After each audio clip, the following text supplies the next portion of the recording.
আজকে ছিপ ফেলে মা পুকুর থেকে অনেক কই মাছ ধরলো।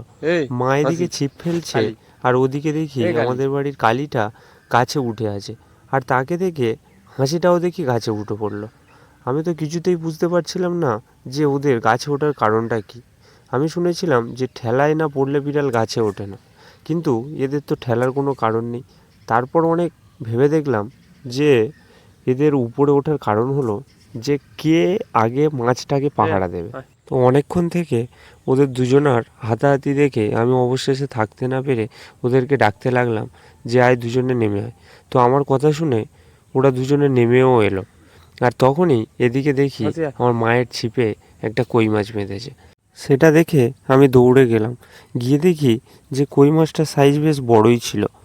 মাছটাকে ছিপ থেকে ছাড়িয়ে মা যখনই পাত্রে রাখলো, তখনই দেখি পাশ থেকে হাসিকালির মা বলে উঠল যে ওদের সাথে আমিও আছি, ভাগ যেন আমিও পাই।